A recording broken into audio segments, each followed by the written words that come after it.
Tonight we're making biscuits. We're going to start with 4 cups of flour into a large mixing bowl.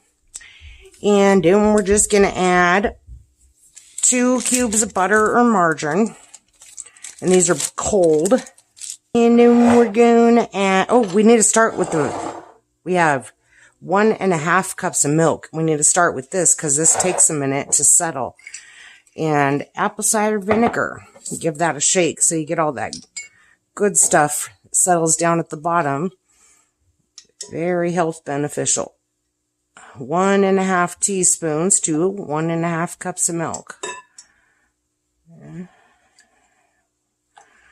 Yep, and we're going to have to give that a little mix here. And we need to go dry off our teaspoon so we can reuse this. So, after you get your apple cider vinegar stirred into your milk, just set that to the back because just need to let that sour a little bit. And then we're going to be needing 5 teaspoons of baking powder. And I know that seems like a lot. And the reason that you do 5 teaspoons, even if it's 6 teaspoons, is because most of these older recipes were written so that you could use the same teaspoon measurement for your whole recipe. 3, 4. You wouldn't have to keep dirtying up your teaspoons and your tablespoons when you can just use your teaspoon for the whole recipe. So we got 5 teaspoons of baking powder and 1 teaspoon of sugar and 1 teaspoon of salt. And just sprinkle those across the top as we go so that it helps to incorporate that better. Okay, and then you can use a butter cutter, but this meat masher works so much better, and it doesn't get all over your hand. This is the most amazing tool for this. I'm not even kidding you. Works really good for meat too, but it sure works even better for this. Just keep on chopping that down until this is about pea-sized. Once you get that all broken down, hopefully your milk is ready by now. Let's see if it looks a little bit thick and... Oh, it's starting to do its thing. Needs another minute or 2, though. If you don't let it go long enough, it's not going to give us that tart sweetness that we need. All right. Let's get our oven started to 425. Make sure there's nothing in there before you start. That's pretty dang hot. We'll put stuff away while we wait for our milk to curdle. All right, now that we've let the milk sour, but it's kind of bubbly on top. Hey, it's just... smells just like buttermilk. Okay, we're just going to drizzle this in little increments across the top. Mix that in. And drizzle a little bit more. Mix that in.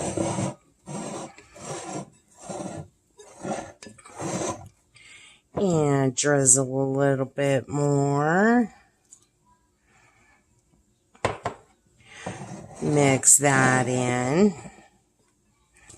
If you do it all at once, it's much harder to mix it up.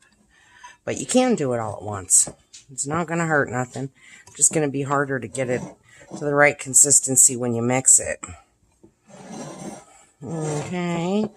And this side over here is still pretty dry. Well, add the rest of that right over there.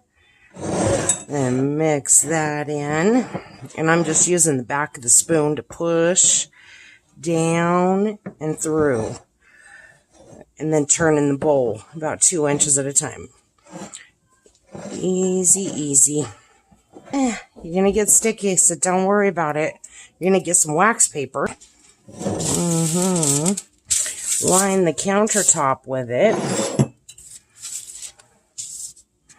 just about like so. And then we're just going to carefully transfer this onto the wax paper. And then you're just going to work it by pressing it down, just like that. And you're going to have a lot of sticky spots from the butter and the milk at this point. Since my wax paper overlaps this way, we're going to start by folding this way so it doesn't pull the paper up. And just keep folding it in half, pushing it together, folding it in half and pushing it down. Now, fold it in half, push it down. It really helps if you flour your hands before you do this. I forgot to, and I already put my flour away, so no going back now. Try to get the majority of that onto one sheet here. There we go. And then just fold it. It's kind of a roll, more than a fold, isn't it? You want to do this probably 5 or 6 times once you get it combined. This is what gives it all those really yummy layers.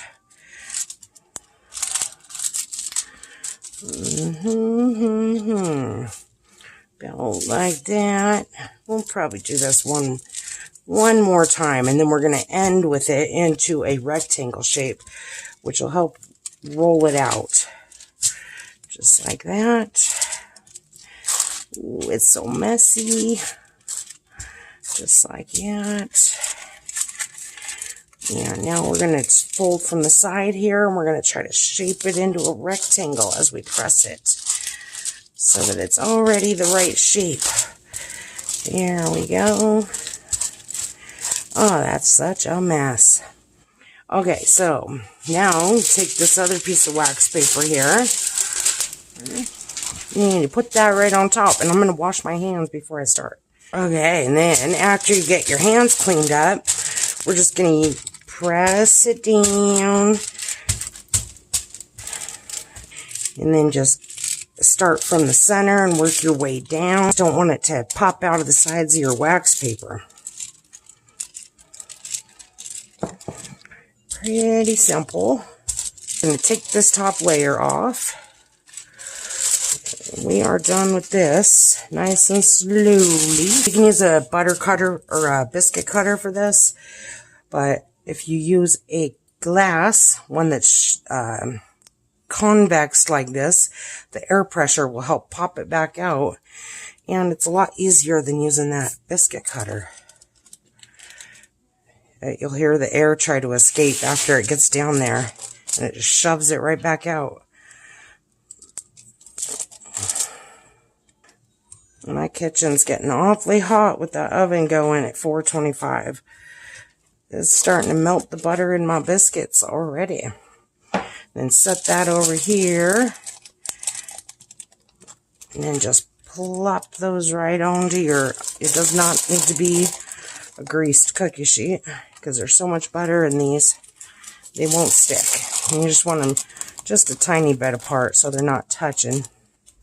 If you get one that's got a little bit of a thin edge like this one does, just scooch it back in. It'll thicken that edge right back up. And if your biscuits are not sticky right now, that means you got too much flour in it.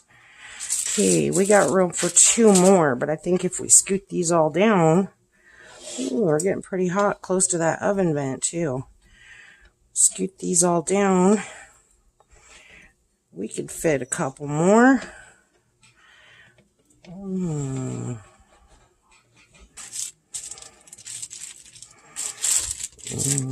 Super sticky. Okay, now, this time here, we're just going to fold this over the top. Kind of spread it out with our hands, mostly to the right consistency. Okay, that made 18 biscuits so far. Probably enough for 19, but we don't have room on our cookie sheet. And we're not going to spend 18 minutes cooking one single biscuit. Okay, and then we're going to bake these at 425 for 15 minutes. So we'll see you in 15 minutes. Oh,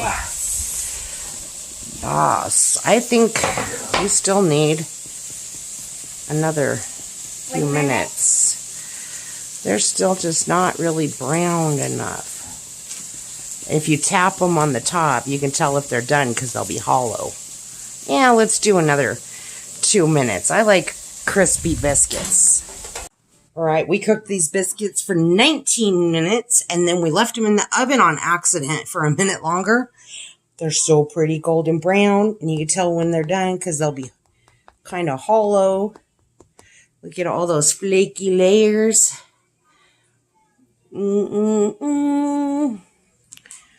All right. Let me pop one open so you guys can see. It's still really hot. Look at how perfect. Yum, huh? Bye.